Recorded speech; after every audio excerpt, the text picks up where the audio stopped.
Hi ಅಸ್ಸಲಾಮು ಅಲೈಕುಮ್ friends, ಎಲ್ಲರೂ ಹೇಗಿದ್ದೀರಾ? ಚೆನ್ನಾಗಿದ್ದೀರಾ? ಇವತ್ತಿನ ವಿಡಿಯೋದಲ್ಲಿ ನಾನು ನಿಮಗೊಂದು ಮೀನು ಕರಿ ಮಾಡೋದು ಹೇಗೆ ಅಂತ ತೋರಿಸ್ಕೊಡ್ತಾ ಇದ್ದೇನೆ. ಅದಕ್ಕಿಲ್ಲಿ ಅರ್ಧ ಕಪ್ ತೆಂಗಿನಕಾಯಿಯನ್ನು ತುರಿದು ತಗೊಂಡಿದ್ದೇನೆ.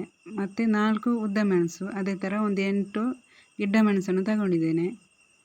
ಅದಕ್ಕೆ ಇನ್ನೂ ಸ್ವಲ್ಪ ಕೊತ್ತಂಬರಿ ಮತ್ತು ಅರಿಶಿನ ಹುಡಿ, ಹುಣಸೆಹಣ್ಣು ಇಷ್ಟನ್ನು ಹಾಕ್ಕೊಂಡು ಗ್ರೈಂಡರಿಗೆ ಹಾಕಿ ರುಬ್ಕೊಳ್ತಾ ಇದ್ದೇನೆ.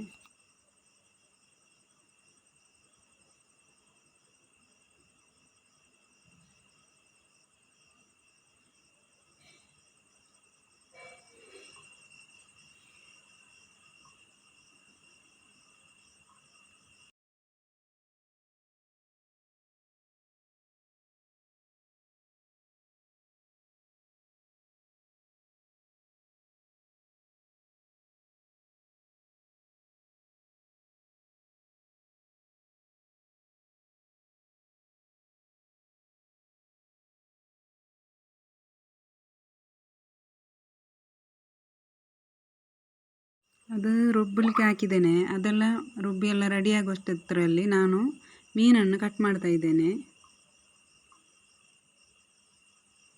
ಇದು ಕೇದಲ್ ಮೀನು.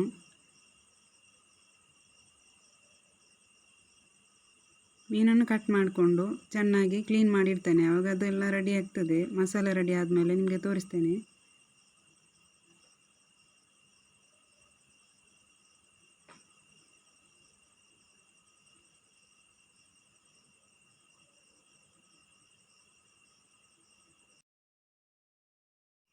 ಕೇದಲ್ ಮೀನನ್ನು ಚಿಕ್ಕ ಚಿಕ್ಕದಾಗಿ ಕಟ್ ಮಾಡಬೇಕು, ಯಾಕಂದರೆ ಅದು ಬೇಯಲಿಕ್ಕೆ ಸ್ವಲ್ಪ ಹೊತ್ತು ಹಿಡಿತದೆ. ಅದಕ್ಕೋಸ್ಕರ ಚಿಕ್ಕ ಚಿಕ್ಕದಾಗಿ ಕಟ್ ಮಾಡಿದ್ದೆ ನಾನು. ಇದೇ ಥರ ನೀವು ಚಿಕ್ಕ ಚಿಕ್ಕದು ಮಾಡಿಕೊಳ್ಳಿ.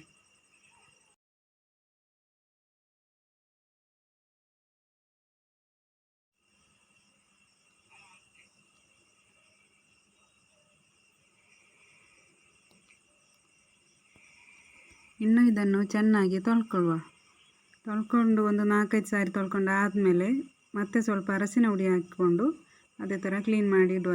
ಅದು ಯಾಕಂದರೆ ಅದು ಸ್ಮೆಲ್ಲೆಲ್ಲ ಕ್ಲೀನಾಗಿ ಇರಲಿಕ್ಕೆ ಬೇಕಾಗಿ ಅರಸಿನ ಹುಡಿ ಹಾಕ್ಕೊಂಡು ಒಂದು ಸಾರಿ ತೊಳ್ಕೊಂಡ್ರೆ ಎಲ್ಲ ಕ್ಲೀನ್ ಆಗ್ತದೆ.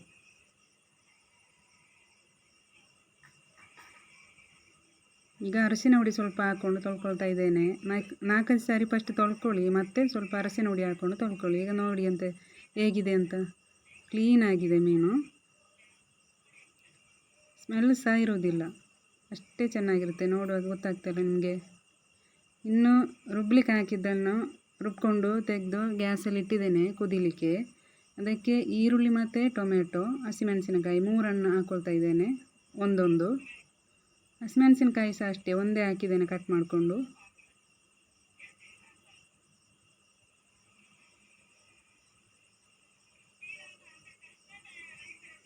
ಇನ್ನು ಇದಕ್ಕೆ ರುಚಿಗೆ ಬೇಕಾದಷ್ಟು ಉಪ್ಪನ್ನು ಹಾಕ್ಕೊಂಡು, ನಾನು ಕಲ್ಲುಪ್ಪನ್ನು ಹಾಕ್ತಾಯಿದ್ದೇನೆ. ನೋಡಿದ್ರಲ್ಲ, ಇದು ಕುದಿಯುವಷ್ಟರಲ್ಲಿ ಇದು ಕುದಿದಿದೆ, ಈಗ ಕುದೀತಾ ಉಂಟು. ಇನ್ನು ಇದಕ್ಕೆ ಮೀನನ್ನು ಹಾಕ್ತಾಯಿದ್ದೇನೆ. ನಾನು ಅರ್ಧ ಮೀನು ಇದಕ್ಕೆ ಹಾಕಿದ್ದೇನೆ. ಅರ್ಧ ಮೀನು ಫ್ರೈ ಮಾಡಲಿಕ್ಕೆ ಅಂತ ಇಟ್ಟಿದ್ದೇನೆ. ಅದನ್ನು ಸಹ ತೋರಿಸ್ತಾ ಇದ್ದೇನೆ ಫ್ರೈ ಮಾಡೋದು ಹೇಗೆ ಅಂತ. ಈ ಮೀನು ಎಣ್ಣೆಯಲ್ಲಿ ಫ್ರೈ ಮಾಡಿದರೆ ಅಷ್ಟು ಚೆನ್ನಾಗಿರೋದಿಲ್ಲ. ನಾವು ಒಲೆ ಮೇಲೆ ಇಟ್ಟು ಅದರ ಮೇಲೆ ಬೆಂಕಿ ಹಾಕಿ ಫ್ರೈ ಮಾಡಿದ್ದು, ಅದು ತುಂಬಾ ಟೇಸ್ಟ್ ಆಗ್ತದೆ ಹಾಗೆ ಮಾಡಿದರೆ.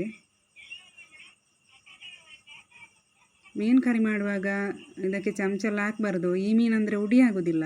ಇದಕ್ಕೆ ಚಮಚ ಹಾಕಿದ್ದೇನೆ ನಾನು. ಇದು ಗಟ್ಟಿ ಮೀನು, ಸ್ವಲ್ಪ ಹೊತ್ತು ಬೇಯಬೇಕು. ಚೆನ್ನಾಗಿ ಬೆಂದ್ರೇ ಕರಿ ತುಂಬ ಟೇಸ್ಟ್ ಆಗೋದು. ಇಲ್ಲಿ ನೋಡಿ, ಇದು ಮೆಣಸು ಮತ್ತು ಕೊತ್ತಂಬರಿ ರುಬ್ಕೊಂಡಿಟ್ಟಿದೆ. ಅದನ್ನು ಹಾಕ್ಕೊಂಡು ಹುಣಸೆ ಹಣ್ಣು ಮತ್ತು ಒಂದು ನೀರುಳ್ಳಿ, ಒಂದು ಟೊಮೆಟೊ ಹಾಕ್ಕೊಂಡು ಸ್ವಲ್ಪ ತೆಂಗಿನೆಣ್ಣೆ ಹಾಕಿದ್ದೇನೆ. ಅರಿಶಿನ ಹುಡಿ ಸಹ ಹಾಕಿದ್ದೇನೆ. ಅದನ್ನೆಲ್ಲ ಹಾಕ್ಕೊಂಡು ಮಿಕ್ಸ್ ಮಾಡಿ ಒಲೆಯಲ್ಲಿಟ್ಟು ಕುದಿಸ್ತಾ ಇದ್ದೇನೆ. ಇನ್ನು ಇದರ ಮೇಲೆ ನಾನು ಬೆಂಕಿ ಹಾಕ್ತಾ ಇದ್ದೇನೆ.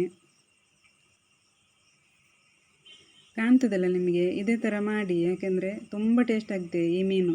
ಕೇದಲ್ ಮೀನು ಇದೇ ಥರ ಫ್ರೈ ಮಾಡಿದರೆ ಮಾತ್ರ ಅದು ಟೇಸ್ಟ್ ಇರುವುದು. ಎಣ್ಣೆಯಲ್ಲೆಲ್ಲ ಹಾಕಿದರೆ ಅದು ಟೇಸ್ಟ್ ಆಗೋದಿಲ್ಲ.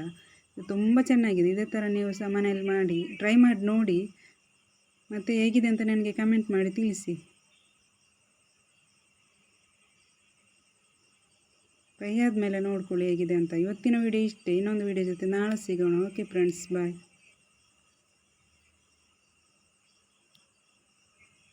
ನೋಡಿದ್ರಲ್ಲ ಎಷ್ಟು ಚೆನ್ನಾಗಿ ಬಂದಿದೆ ಅಂತ. ತಿನ್ನಲಿಕ್ಕೂ ಅಷ್ಟೇ ತುಂಬಾ ಚೆನ್ನಾಗಿರುತ್ತೆ. ನೀವು ಇದೇ ಥರ ಮನೆಯಲ್ಲಿ ಮಾಡ್ಕೊಂಡು ನೋಡಿ. ಓಕೆ ಬಾಯ್.